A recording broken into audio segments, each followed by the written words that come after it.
que solo comunicar la parte de presentación.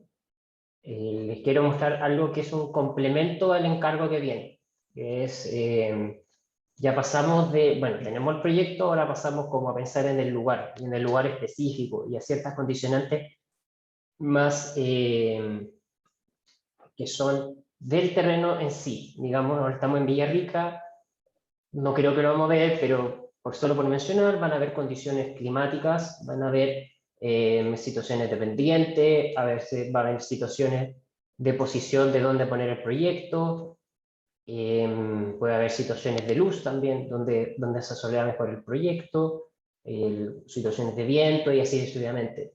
Y uno también podría sumar que hay situaciones que son más perceptuales, por decirlo así, que son formales pero perceptuales. Por ejemplo, uno puede tomar fotos o hacer un recorrido por Villarrica, ver que está todo hecho con madera, entonces uno puede sacar una conclusión muy simple. Acá hay mucha mano de obra para trabajar en madera, o es más barato para sacar en madera, y sucesivamente. Y uno puede sacarlo con cosas como construidas, como se hace un paradero así, entonces todos los paraderos son acá, es por algo. El encargo que les dieron, consiste en hacer un registro del lugar en donde están, donde el lugar en específico. Y también emplazar el proyecto, y eso significa que el proyecto que ustedes tienen ahora no es el mismo en sí, o sea, van a pasar de uno a otro. Algunos pueden tomar la opción de hacerlo de cero, pero lo recomendado es ver cuáles son las potencialidades que tienen los proyectos de ustedes y ver la mejor manera de poder incorporarlas dentro dentro de las condicionantes del encargo. Les voy a mostrar 3 puntos que les pueden ayudar de manera complementaria al encargo, que son la forma topográfica, que es entender la geografía un poco, cómo funciona. ¿Qué más? Espera, que mandé el link del Zoom a una persona y me está preguntando por qué. Déjenme.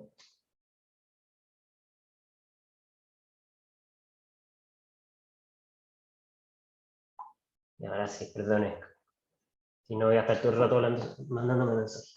Ya, entonces vamos a ver la forma topográfica, que es la geografía, que es este manto que alarga, lo podemos ver en todos lados, que tiene unas condicionantes a veces por pendiente, nos exige ver cuál es la mejor manera de posicionar un proyecto, porque si uno tiene mucha pendiente, uno tiene que ver cómo adaptarse a ella, romperla a veces, forzarla, cuál es la mejor forma. Les voy a mostrar el fotomontaje aéreo, que es una técnica un poco para hacer plantas de contexto con superposición de imágenes. Y por último, el relato fotográfico, que son distintas maneras de poder como contar un relato fotográfico, que son distintas maneras de poder registrar a veces el análisis de un lugar, por decir eso. Hay otros más. Yo les voy a mostrar 3 tipos y hay muchos más, pero con 3 que son los más que usamos para el encargo específico. Entonces, para el manto topográfico, yo creo que no hay que decirlo que nosotros como el país que vivimos nos colgamos de la cordillera. O sea,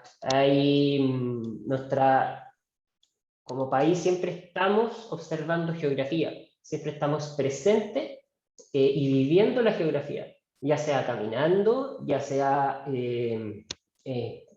viendo por lo menos por la ventana, siempre tenemos esa noción, y esto pasa tanto en el lugar más norte como en el lugar más sur del país. Nosotros estamos acostumbrados y hay gente que a veces le cuesta entender esto, pero todos los terrenos tienen pendiente, todos los terrenos tienen gradiente, que es lo mismo en todo caso, todos los terrenos son distintos en su composición. Acá una imagen del desierto de Atacama, que yo creo que es la manera más como específica de mostrar cómo esta geografía está, como estos entes inmovibles que son cerros y todos los cordones montañosos que están en el país. Y así también se han hecho bastantes planos y análisis de esta geografía, de este tipo de cosas que nosotros tenemos. Acá tenemos un caso de Piscis, que es de los primeros planos topográficos que se hicieron, porque había que entender cómo estaban conformados esta topografía. Lo interesante de estos que eran al inicio, que los planos se hacían en base a la proyección del Sol. porque al hacer el sol uno empieza a sacar sombras y uno puede entender estos volúmenes como algo, estos volúmenes, estos cerros como formas geométricas. Y eso lo hace como más interesante para nosotros, eso es entender que el mundo no es plano, por decirlo así, el mundo tiene unas distintas configuraciones de terreno y nosotros tenemos que saber cómo adaptarnos o sacar el mejor provecho posible. En caso de la arquitectura, para poder trabajar los planos topográficos o entender estos mantos, nosotros usamos lo que se llaman cotas, que es lo mismo que que decir cotas de nivel o otras cosas, el mismo nombre, pero nosotros le decimos cotas, que son estos elementos que funcionan como si yo cortara, digamos, esta botella y la cortara en distintos pedazos, 1, 2, 3, 4, 5, tengo una cota, 2 cotas, 3 cotas, 4 cotas, 5 cotas. Entonces yo puedo entender el volumen geométrico según cómo se van, cómo se van cortando. Eso a nivel muy general, porque en la realidad, por lo menos cuando son mantos topográficos, las cotas simbolizan, tienen toda una nomenclatura de cuántos tienen que estar separadas, a cómo tienen que dibujarse, cómo tienen que geometrizarse, y, bueno, y eso es mucho más complejo como explicar, pero en términos simples siempre nosotros vamos a tener un punto inicial, que va a ser nuestra cota cero muchas veces, se hace siempre por el nivel del mar, y de esa cota, para adelante uno corta en altitudes iguales, puede ser 1 metro, puede ser 5 metros, puede ser 10 metros, y eso va conformando la distinta topografía. Y va generando distintas formas, por ejemplo, que esto está hundido, significa algo en la pendiente. Si esto significa que está más alargado, también significa que tenga algo con la pendiente. ¿Ya? Y esas son las cotas como principales, si fueran entre menores se llaman cotas secundarias. Y aquí como la proyección al cerro como tal. Lo importante es la pendiente. La pendiente, como en general, es la... Te muestro con el celular, pero estoy mostrando la cámara con el celular. Es la representación de la inclinación que tiene este manto. Podría ser eso o podría ser eso. Esta inclinación se da como fórmula, que es el G, que es la gradiente, que es la altura que podría ser la que uno va repitiendo en las cotas, o una altura definida por una, dividido por el largo total, es decir, de este punto al otro punto, de este punto al otro punto. Eso significa que en algunos planos nosotros podemos decir, este punto puede tener un 5% de pendiente, este punto tiene un 2% de pendiente, y así etcétera. Pero lo que uno hace es que sacan como pendientes promedio, que no son reales, porque a la larga si uno saca una pendiente promedio es como que yo sacara una línea recta, como para interpretar rápidamente la pendiente del lugar. Ya, un poco como resumiéndolo en texto. El plano topográfico es una representación parcial de los accidentes topográficos a escala definida. Cuando me refiero a accidentes, puede ser, digamos, una zanja, puede ser un montículo, puede ser, digamos, una península en el caso de accidentes gigantes, pero que afectan al terreno y uno los puede leer. Cuando uno, por ejemplo, un caso, cuando uno tiene las cotas y las cotas hacen como esto, como hundiéndose así constantemente, significa que acá hay un escurrimiento de agua, por ejemplo. Entonces eso me ayuda a entender cómo están conformados algunos accidentes. Esto puede componerse según la información requerida, ya sea una nube punto, una cuadrícula, una línea de contorno. Puntos. Digamos, estos cotas, yo se las mostré como si fuera un corte en una botella, sea 1, 2, 3, 4, 5, etc. Pero también yo puedo reconstruir este ejemplo con una nube de puntos. Es decir, si yo tuviera, no sé, voy a dibujar un elemento más abstracto, yo puedo intuir, no intuir, pero medir desde un punto cero, puntos en el espacio que estén en los ejes X y Z, que empiecen a conformar la geometría del elemento. Esto es súper común, porque a la larga los topógrafos, ellos no sacan las cotas, ellos lo que sacan son una nube de puntos, que ellos después transforman en un manto, y ese manto después lo hacen a cotas que nosotros trabajamos comúnmente. Y muchos programas también trabajan así. Nosotros como que partimos a veces de las cotas mismas sin entender de dónde vienen.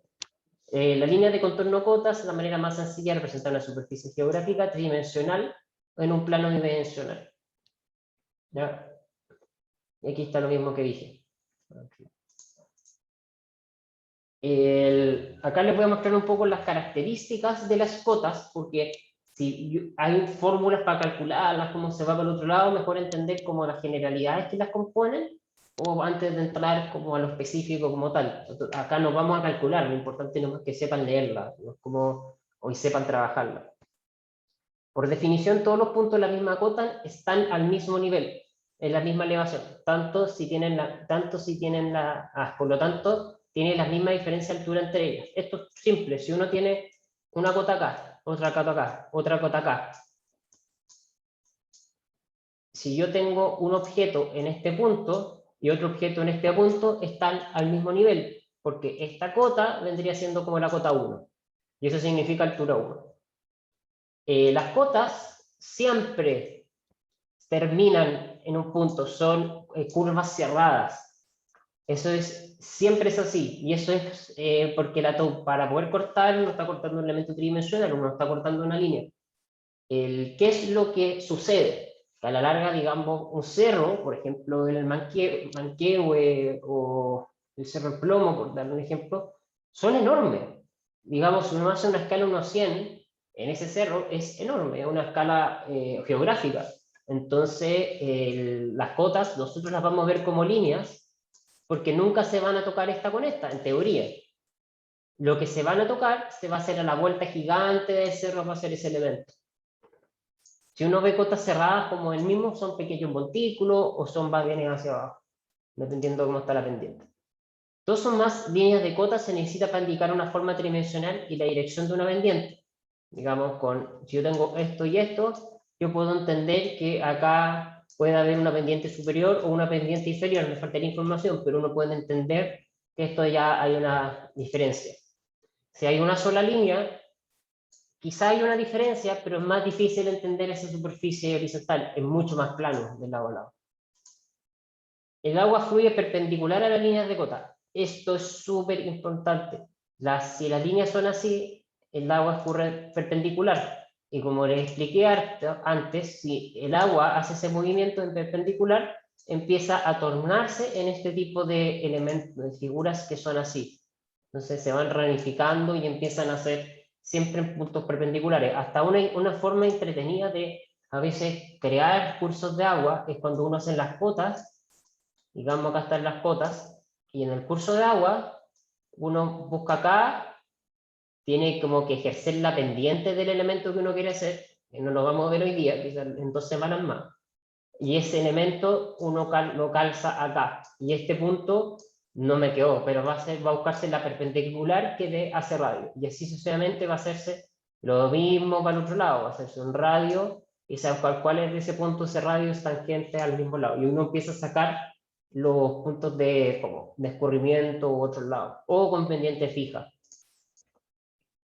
A la misma escala de intervalos de cota, la pendiente, a la misma escala e intervalos de cota, la pendiente aumenta a medida que la distancia entre cotas disminuye. Ya, pendiente. Como les expliqué, la pendiente es, aunque hay unas más adelante en la presentación, pero me puedo adelantar, h, el ancho, entonces h dividido en el ancho por 100, les va a dar la gradiente o pendiente, les va a dar un porcentaje. Puede ser 12, puede ser 8, puede ser 5, etc. No han escuchado para las rampas, que es la misma opción de cómo se calculan las rampas. Entonces no es tan difícil. Esa pendiente también yo la puedo inferir visualmente y como fácilmente. Digamos, si yo tengo una serie de cotas que van así, y todas estas cotas están separadas por 1 metro, 1 metro de altura una con otra, no vale la distancia esta horizontal, significa que yo tengo una pendiente constante que puede ser de 5, aumentar 5%. Pero si yo tengo las mismas las 4 líneas, misma altura, pero esta vez más pegadas, ahora no tengo una pendiente del 4%, tengo una pendiente quizá mucho más alta, quizá el 45, 30. Entonces, puedo intuir dónde hay lugares de alta pendiente cuando las líneas de las cotas están más juntas entre ellas. Y al mismo tiempo puedo intuir que a mayor separación de las líneas, más suave es el terreno. La línea de cotas separa a la misma distancia, inicia una pendiente, ya eso lo expliqué, línea de cotas no se intersectan. Las cotas nunca se intersectan entre ellas, porque a la larga uno está cortando un elemento tridimensional. Esta línea, digamos si esto fuera un corte, esta línea, la 1, nunca va a tocarse con la 2, porque están en dos planos de elevación completamente distintos. Y lo importante también, y lo mencioné, lo voy a tratar de dibujar acá, es la línea de cota es una línea imaginaria. No, hay muchos errores, y cometí el error también de hacerlo alguna vez en la carrera, de no considerar los terrenos, por sus cotas y no por su pendiente. Los terrenos tienen pendiente, no tienen cotas. Las cotas son solamente una forma de representación. Porque si yo tengo un terreno, digamos esto, y este terreno, digamos que tiene una pendiente de este tipo, como una uniforme constante. Si yo mido las cotas acá y este es mi 0, los elementos que voy a... Bueno, acá es constante, así que no hay tanto problema. Pero los elementos que yo voy a sacar en esta cota son muy distintos a si yo la sacara en este punto. Son dos puntos de medición distintos. Al tener dos ceros distintos, van a darse una variación entre línea y línea. Entonces, esa idea a veces de uno, que cuando tiene las típicas maquetas de cota que hace esto, y se incorpora y empieza a hacer como las mismas cosas para dentro del proyecto, a veces son un error, porque se amarran versus la cota, cuando deberían amarrarse versus la pendiente. O sea, en un punto de intersección del monto, que es lo mismo, pero no se trata de hacer las plataformas como de la misma manera. Ya algunas formas de estos accidentes geográficos que mencioné, como los puedan leer, una pendiente constante siempre van a ser líneas separadas en la misma ancho. Una pendiente cóncava que a la larga que se va haciendo más empinado conforme va subiendo, va a partir muy bajo con separación y se va a concentrar al final. Una pendiente convexa, al revés lo mismo, que puede funcionar para un río. Los ríos hacen esto, que empiezan muy bajo y después se empiezan a concentrar hacia abajo. Terrazas, a la larga van a ver esas separaciones más grandes. Uno puede entender que en esos puntos la pendiente es mucho menor respecto a eso, entonces es una terraza. Un cono que se van extendiendo hacia arriba. La única manera de entender un cono versus un badén, digamos que el accidente hacia abajo, es que las medidas que tenga este elemento. Por eso es importante que las cotas, no sé, la cota cristal tenga 1, tenga 2, que esto significa 1 metro, 2 metros, etc. Si encuentran una que dice 500, son 500 metros sobre el nivel del mar. Bueno, y acá una cuesta y otro tipo más específico. En la vía real son más esto, cotas súper desordenadas. Y pendiente, que es lo que le expliqué de la altura dividido en el largo partido por 100. Tiene distintos nombres. Grado, proporción, razón, ángulo de inclinación, lo pueden escuchar en muchos lados. La pendiente lo utilizan para rampas, digamos, yo creo que han escuchado lo de rampas que no pueden superar el 12% o quedarse en el 8, a veces en el 5, es la misma idea.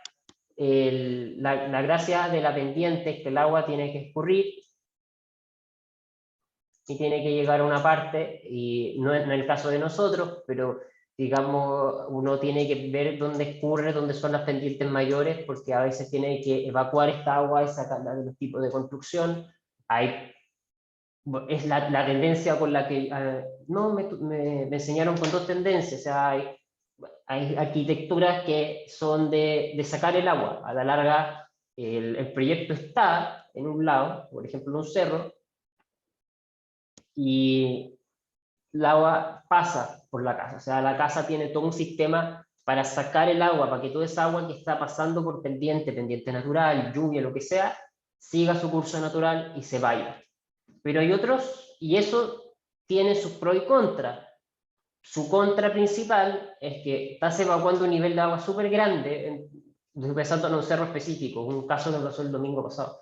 y esa agua tiene que ir a otra parte y por lo tanto tiene que, puede acumularse en distintos lados, quizás suba el caudal de un río en otro lado, quizás en otro lado no se está pasando, esa agua se está perdiendo y la calidad bioecológica de un cierto sector se está perdiendo por el desvío, por decirlo así. Pero pero lo que uno puede ganar con eso es como una construcción más segura en ese caso, y a veces un poco más barato. El problema es, no el problema, pero la otra variante es una opción como más ecológica, que a la larga el mismo diseño de paisaje, el mismo diseño urbanístico o de mi proyecto empieza a trabajar con el agua no solo para la evacuación, sino en un cierto grado para aprovecharla dentro de sus componentes de proyecto. Por ejemplo, regar con el agua lluvia los jardines, es lo típico. O si estoy cerca de una humedal, no sacar el agua, sino mantenerla, y así sucesivamente. La gradiente se expresa con letra G, entendida como la razón entre la diferencia de lo mismo que le expliqué al otro lado, que es esa fórmula, si le interesa. También los grados de pendiente. Se los muestro porque a mí me tocó muchas veces que me dan, quiero una escalera de razón 1 a 4. No una escalera, pero estoy dando como la... Y uno no entendía qué era. Entonces, más o menos es esto. O sea, a la larga son las razones que son los porcentajes de esas razones específicas. Entonces, ya acá gráficamente ver las diferencias de pendientes, siempre menores pendientes van a ser más largas, siempre, siempre, siempre, siempre, eso ya es una ley de la vida, mientras que menores van a ser más inclinadas. También la pendiente de 100%, para que lo entienda, porque la razón es 1 a 1, y la máxima es 45, es simplemente porque si uno hiciera una pendiente 100% vertical, esta pendiente sería infinita. Entonces, no, eso ya va en otro ámbito.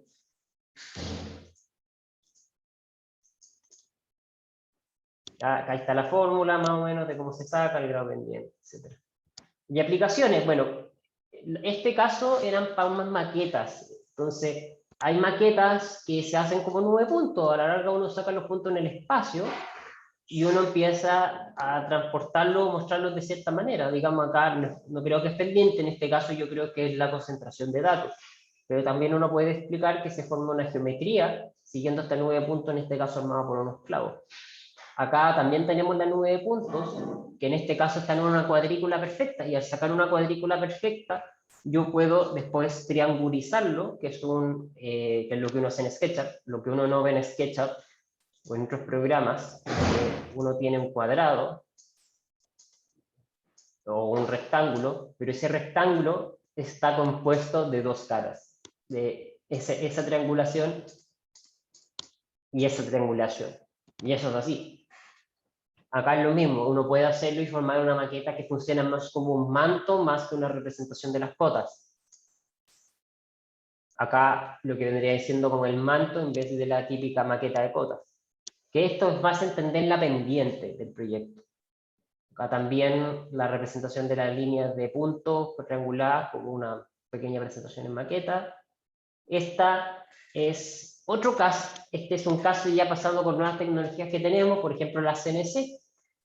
La CNC a la larga uno le pone el mismo modelo tridimensional del manto, o sea, podemos sacar un manto de Wooler, que yo creo que les voy a mostrar las semanas subsiguientes cómo sacar terreno y cosas de Wooler para poder trabajarlo. Y ese mismo terreno uno lo puede sacar y después imprimirlo, y uno lo puede imprimir de dos maneras. Imprimirlo como por extrusión, es decir, yo lo imprimo y voy acumulando material para formar la figura, o la otra es ay, me olvidé la palabra,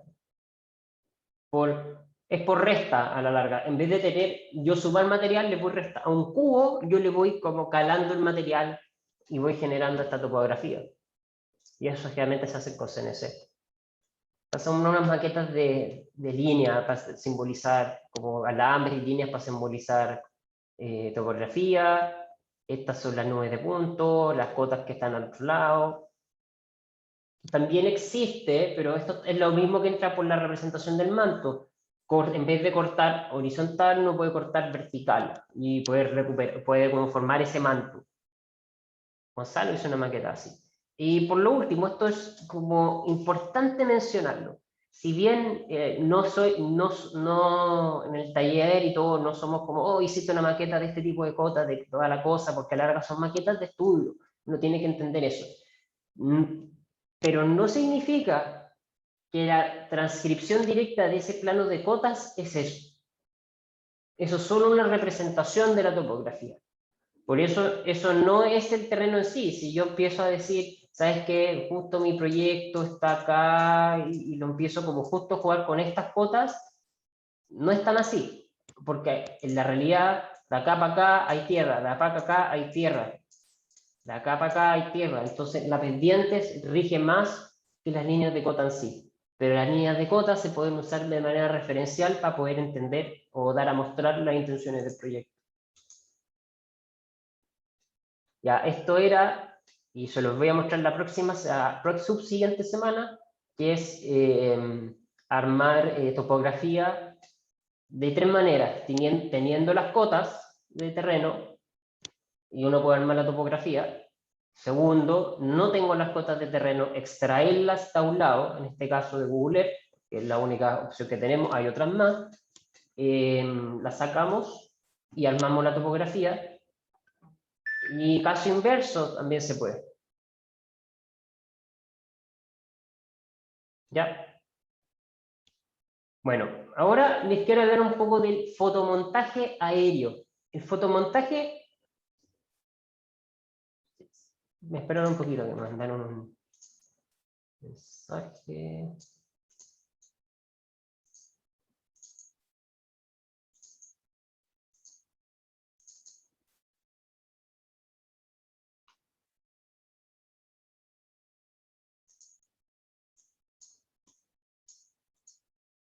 Y tenía un pendrive.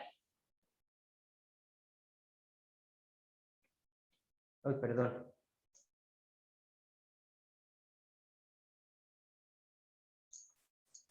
Ya, sigamos. No me contestaron. Perdón por eso.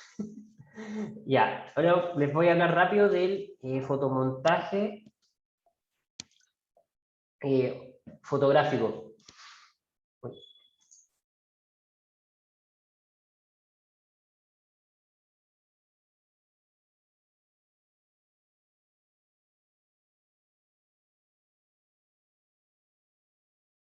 Ya. El fotomontaje es, en este caso, que es lo vamos a usar como planta. Esto no para encargo, esto puede ser para más adelante. Puede ser como una representación de la planta o de intenciones generales del proyecto en torno a un lugar. Y ya lo hicieron algunos. Unos ya dibujaron una planta como corresponde, otros ya usaron una imagen. No es como muy lejos. Acá tenemos un proyecto que es una gruta, que es esa. Y esta imagen es un render, aunque no lo crean, de ese puntito, un render respecto al contexto. Entonces aquí fue para mostrarle, obviamente al cliente o a la persona, cómo este se dialoga en torno al contexto, cómo este se pone en torno al lugar.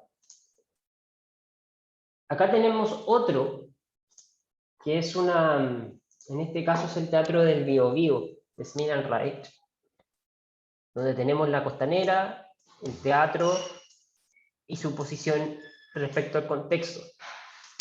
Lo importante acá es que también tenemos la imagen real del proyecto, pero está superpuesta las intenciones respecto a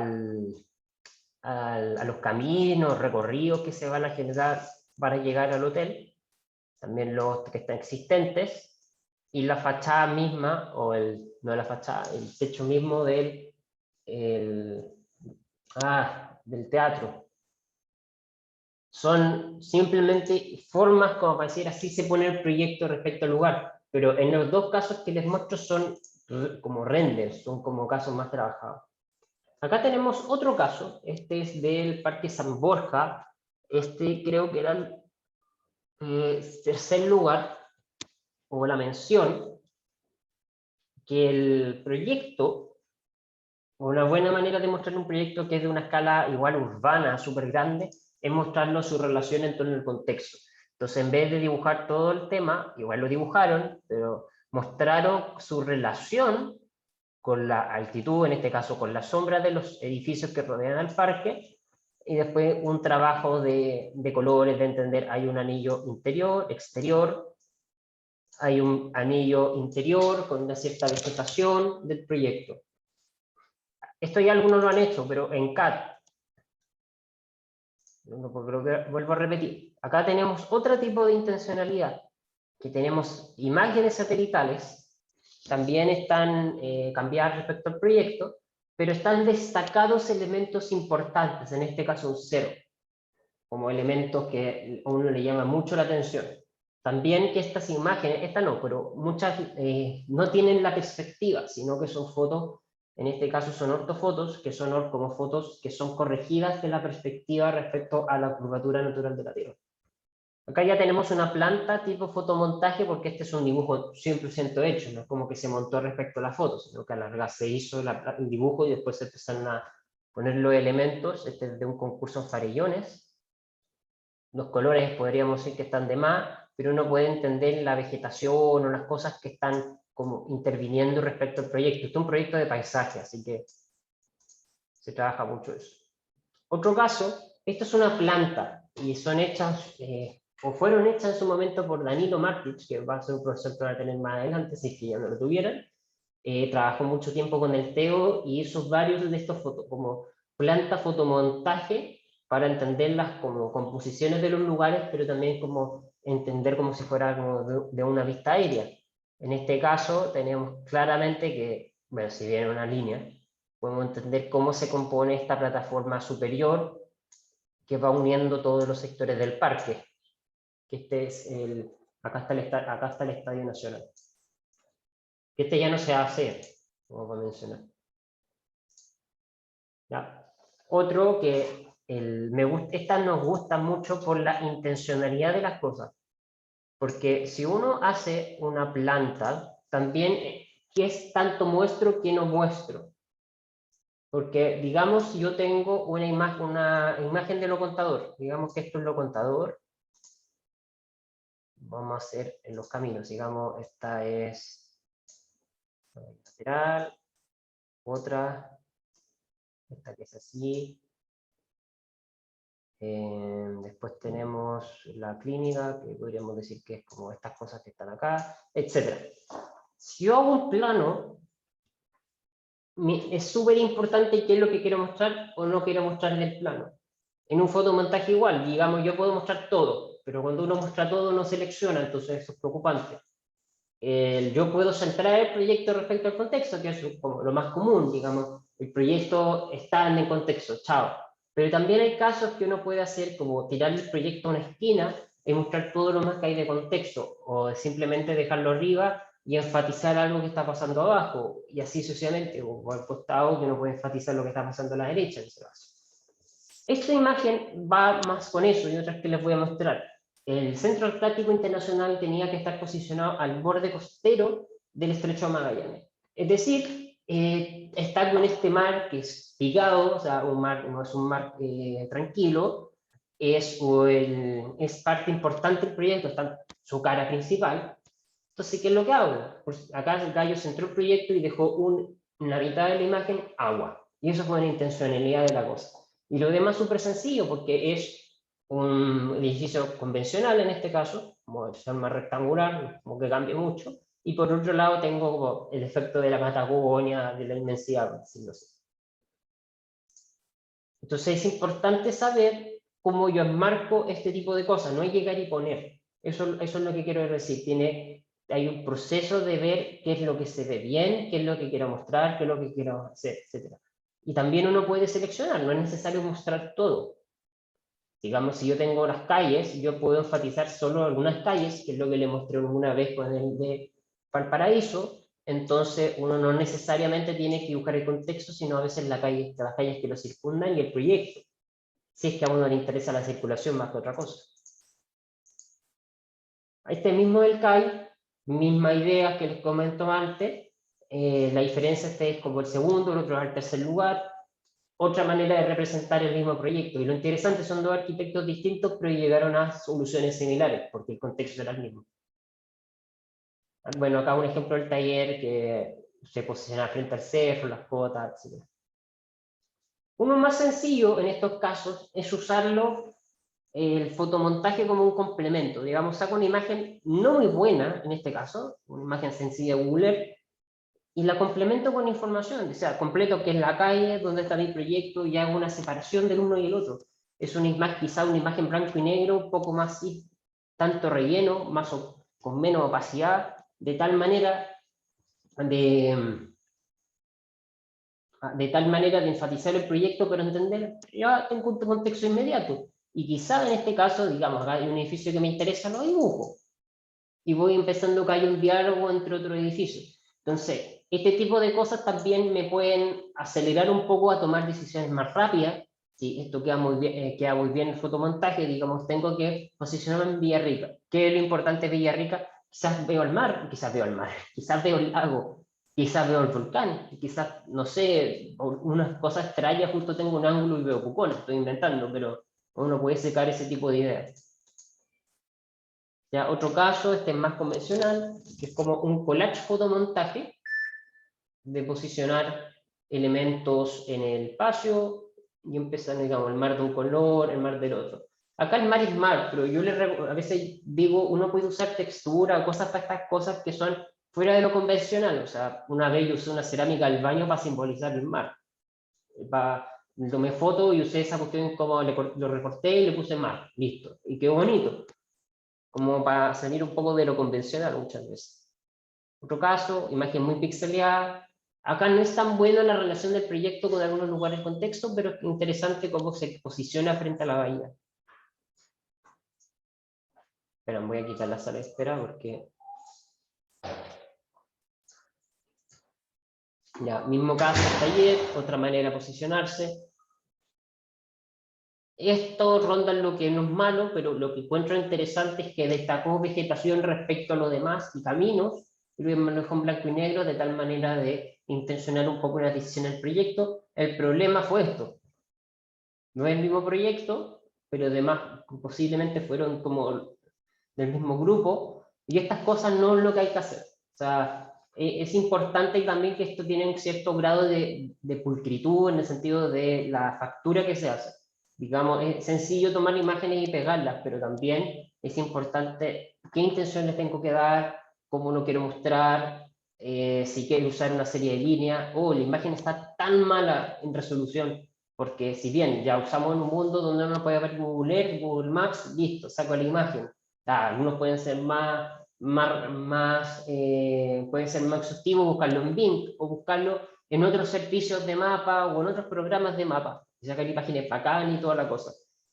Pero ese no es el fin de mejor imagen que encontré. Uno tiene que ver cómo intencionar, cómo mostrar las cosas. Y acá, una imagen pixeleada, cero realización respecto al proyecto. O sea, el proyecto llegó, se pegó, así como el CAD, se sacó y se control C, control V.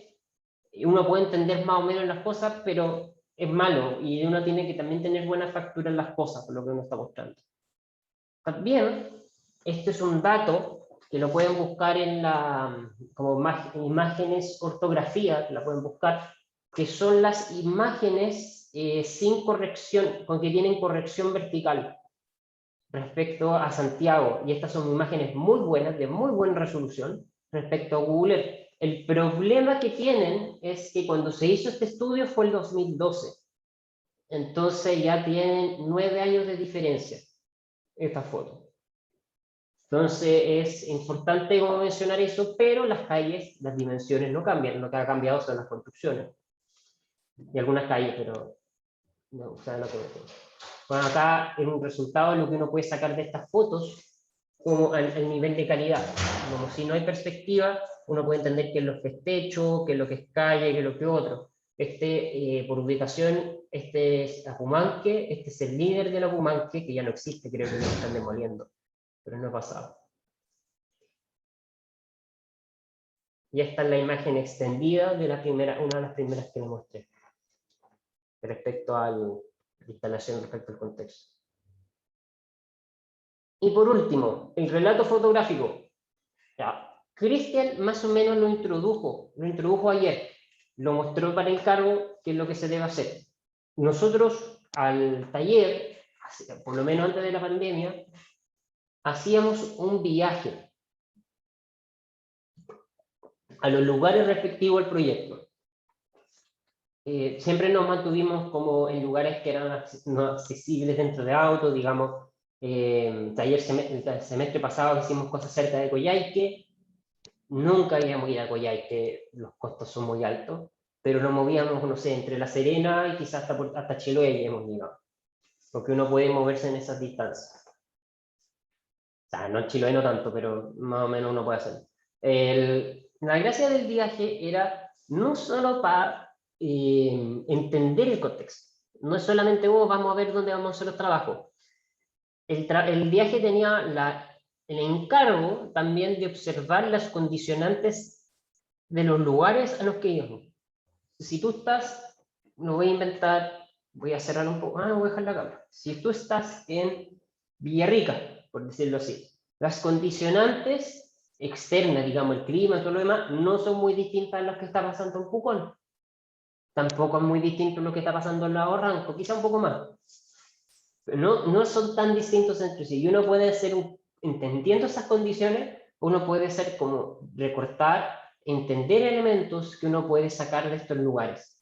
Digamos, a veces acá están los árboles, a veces está como compuesta la arquitectura, cómo se posicionan algunas cosas respecto al lago, cómo se salvan con puentes para la pendiente, y uno va como uniendo como elementos. Esto es más distintas cosas, pero se tienen que empezar a leer en común, por decirlo. Y acá les quiero mostrar algunas maneras de hacerlo. Hay un ejemplo en el preencargo, en el encargo que les mostraron ayer, que es, en este caso, el que les voy a mostrar la forma de catálogo.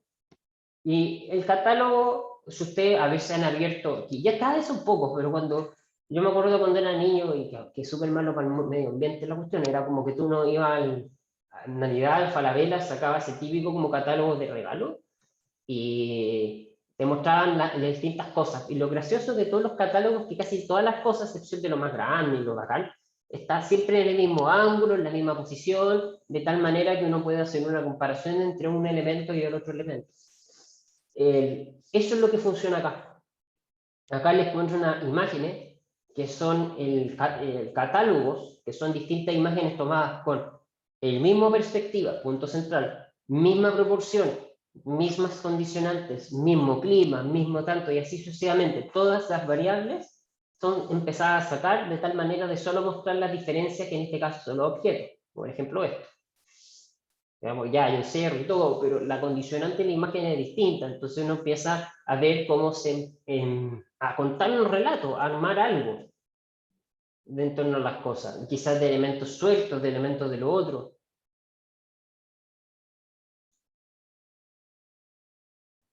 Pero este tipo de catálogos, por decirlo así, tienen un proceso de antes, que es entender un poco, voy a tomar esto, dar una introspección, que muchas veces cuando uno está en los lugares llega y toma fotos, no piensa mucho en como el total de las cosas, y uno tiene que armar esto después.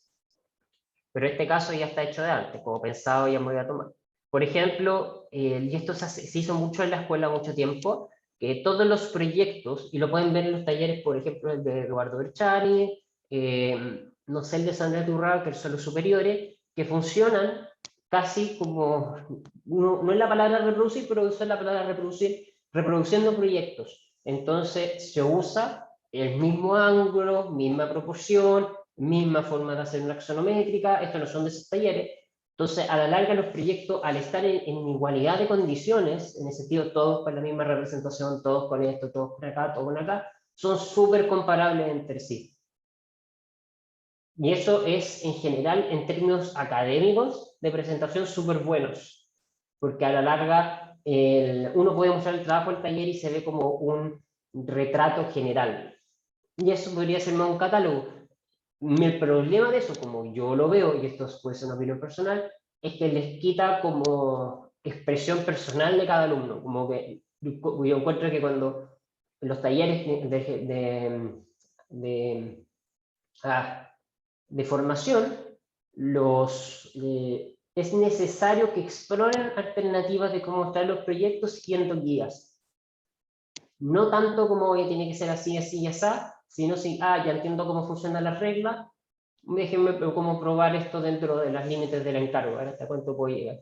Y eso una parte lo hicieron ustedes, loco, cuando comentamos que yo no sé si a algunos les comenté que su collage, los que entregaron para el preexamen, en que era como, me gustaba en una parte que eran distintos, que uno notaba la mano de cada uno en los 6 collages que hicieron, 2 y 2, que se notaba que eran de distinta mano, pero a la vez como que se desorganizaba un poco la entrega en algunos casos. Entonces, como que se veía la diferencia era muy grande. Tú notabas, en otros tú veías, se pusieron de acuerdo, pero la mano, la expresión era distinta entre cada mano, pero se envía un como conjunto común en color y toda la cosa. Y en algunos casos el alumno se centró en la lámina, pero su imagen era como A, otro era B, otro era C, frente a la lámina que eran D, hablando del mismo proyecto se podía entender, pero se veía como raro a nivel general. ¿Ya? Esa es una manera de mostrar las cosas, a veces por catálogo. La siguiente es el relato fotográfico. Y esto es algo más narrativo, por decirlo así. A la larga, yo empiezo a contar distintas situaciones y en su conjunto empiezo a armar una idea de lo que se puede llegar a mostrar. Como ese lugar. Por ejemplo, esta es la Casa Poli, esto es un fotógrafo que vino a tomar una serie de fotos. ¿Y hasta qué tiene que ver? Decía, el gallo empezó a tomar un recorrido tras la casa. Entonces empezó así el camino, que es la llegada, la casa asomándose, estoy siguiendo subiendo esta pendiente y uno puede entender la casa está por sobre una pendiente, hay detalles respecto a la vegetación que está acá, hay perros protegiendo la entrada, ese está como que te va a morder, te están protegiendo la casa, estoy entrando y se ve como un poco como abandonada y así sucesivamente voy contando y mostrando cosas respecto a la foto. Pero las fotos en sí están bien tomadas, están siguiendo proporciones de la foto, ideas de cómo son, la idea, como, no es una foto así como así. Por ejemplo, esta, casi la mitad uno podría decir es esto y otra mitad es esto, dando un plano más iluminado que el otro, como que las fotos en sí están bien tomadas. Digamos, esa también está bien tomada, como que sigue ciertas leyes de proporción y uno puede entender, a pesar que se ve como súper casual. ¿Ah? Y así. El relato sí en este caso es un tema común. A veces como la primera uno tiene 6, 5, 4 temas comunes y uno dice, tengo árboles para uno, tengo, no sé, maderas para otro, tengo otros para otro. Yo los voy armando un poco esa colección dentro de las fotos que tomé. Y lo último son los imaginarios. Ya, el imaginario no es el caso que vamos a hacer ahora, eso lo quiero dejar súper, súper, súper claro. Y voy a mover el celular de acá porque se agotó la batería.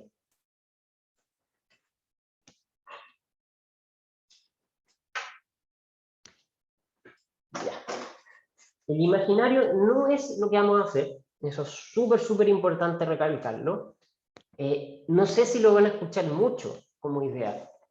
Hay talleres que trabajaban mucho bajo la idea del imaginario, de condiciones que no tenían nada que ver entre sí, pero que viéndole, bueno, un vínculo a ese narrativo, un vínculo de algunas, ¿cómo decirlo? De buscarle un vínculo entre los elementos, uno podía contar una historia. En este caso, son una serie de imágenes que si uno ve ya un cuadro, los bosques, una central, otro más corteza, una forma abstracta, que eso, madera, unos jarrones, ¿cómo se podrían unir entre ellos? Lo mismo va por el otro lado, espejos, ojos, ¿qué tiene que ver eso? Son ideas del proyecto que en su conjunto me empiezan a armar el proyecto. Por ejemplo, acá tenemos un cuadro de John Armendler, tenemos una foto de José Antonio Godard, las curvas de ladrillo, tenemos la reflexión de esta película de Lady from Shanghai, esa famosa escena de los espejos y la pistola, y luego tenemos eso. Nos ayuda un poco, es difícil hacer ese trabajo como, este trabajo en relación como elemento, no sé cuáles, generalmente estas cosas están dadas y uno las va ligando, uno las va experimentando y después como uno las refina respecto al producto final. Pero uno puede armar esta idea del imaginario pensando en ciertas condiciones. Ah, yo tengo este proyecto que partió del puente, digamos, el puente, voy a tener, el puente es este. Ah, pero tengo que generar esta cierta luz. Ah, pero tengo esta condición espacial. Y empiezo a armar ese como relato por distintas situaciones, nada que ver entre sí, para ordenar el proyecto. Y en parte así sé que hoy está funcionando, porque son cosas que funcionan y así, etc. Está en la foto en sí. Y acá, porque este es lo que se presentó y esto es lo que se construyó después.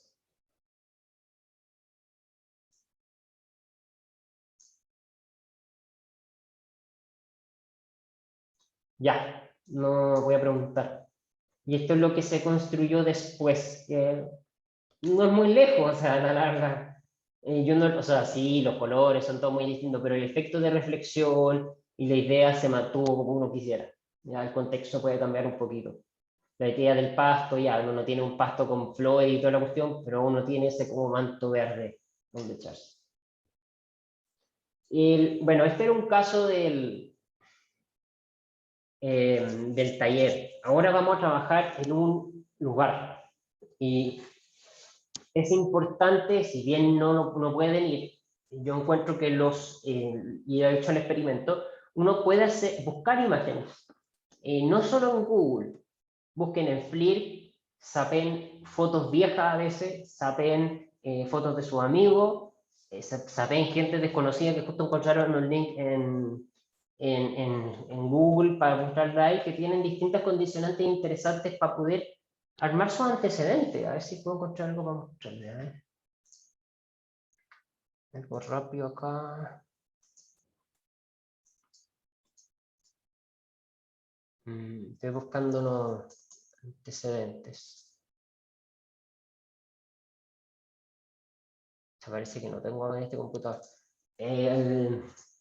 Uno puede buscar cosas así, nada que ver. Voy a conectar el celular para conectar el disco. Voy a mostrarle. A ver, voy a mostrarle esta cosa. Esto es. Acá.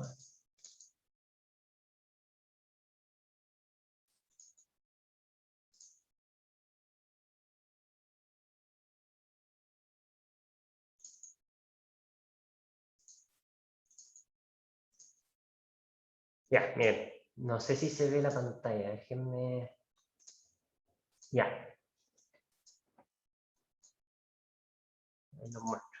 Por ejemplo, no tiene que ser tampoco como ahora, pero teníamos que hacer en pandemia, por lo menos tenía que hacer una serie de modelos de objetos en el mundo. Y tomamos como este mirador que estaba más intensivo. Y saqué esta serie de imágenes. Al ejemplo, yo nunca he ido, por lo menos, o no he ido hace años a hacer más intensivo. No me acuerdo de este mirador, pero tomé esta foto, que es esta cosa que está acá con ese puente. Tomé esta foto, esta la encontré en internet, empecé a satear de todo. Encontré un número, encontré vacaciones de personas y empecé a sacar distintos elementos, fotos y cosas que me pudieran servir para poder armar esta cosa. No tengo planimetría, no tengo nada para poder intentarlo, solo interpretar.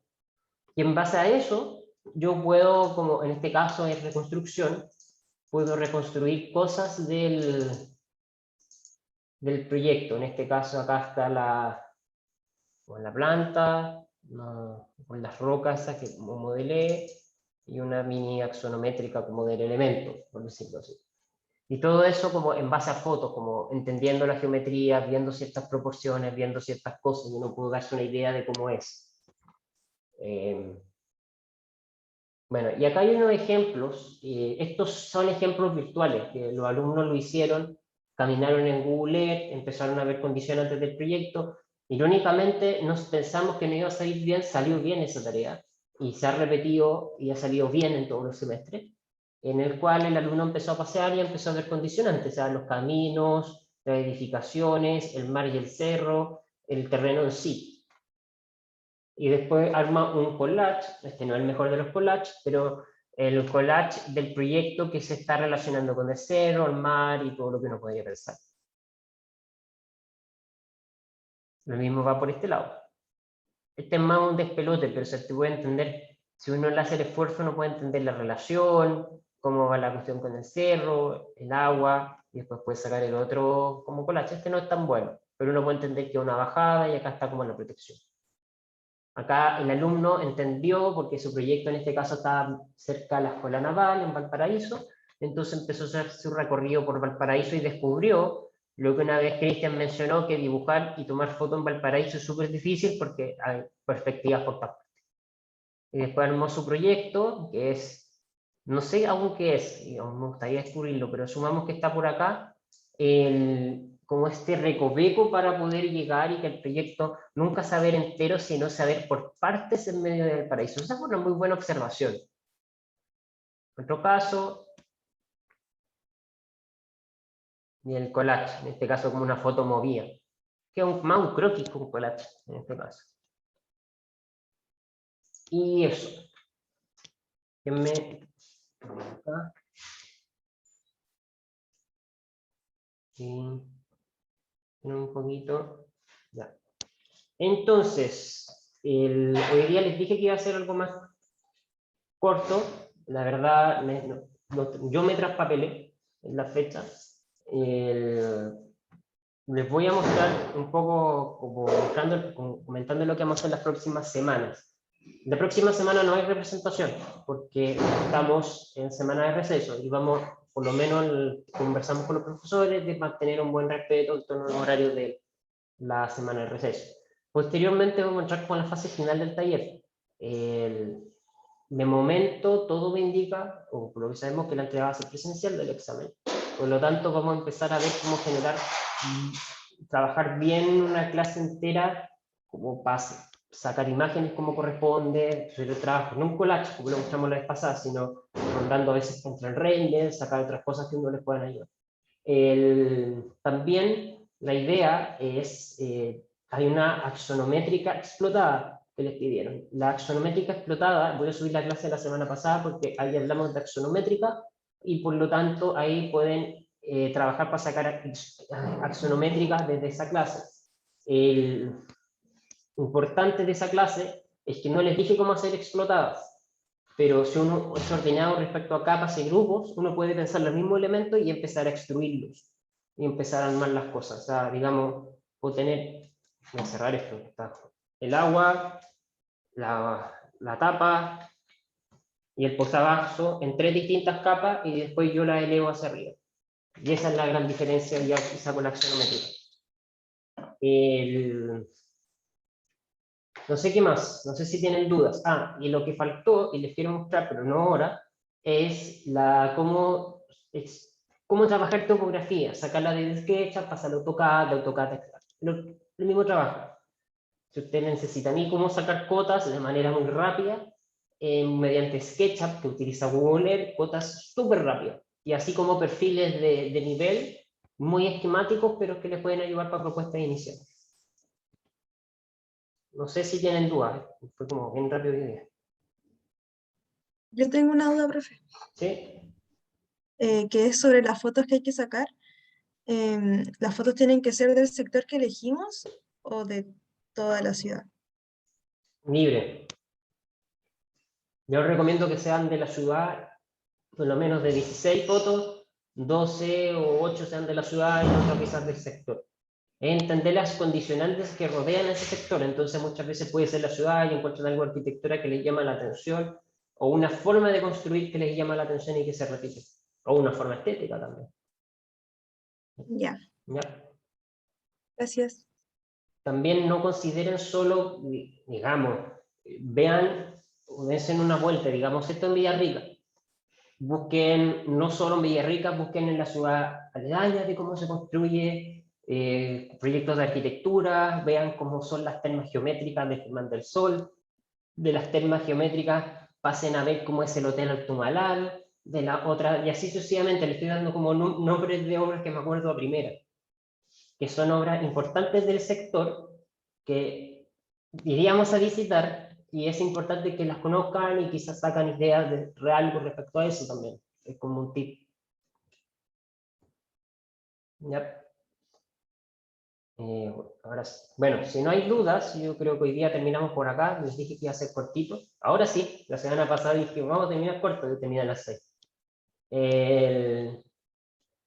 No, hoy día era más corto y eso, nos vemos en 2 semanas más. Respecto, algunos me llegaron una duda del mail, yo creo que los días les vamos a responder y también tenemos que enviarle una información respecto a la próxima semana. Así que tengan una buena semana de receso, descansen y nos vemos en 2 semanas. Gracias, Felipe, que estés Ya, que bien. estén bien. Gracias. Chao, Gracias. chao. Chao. Muchas gracias.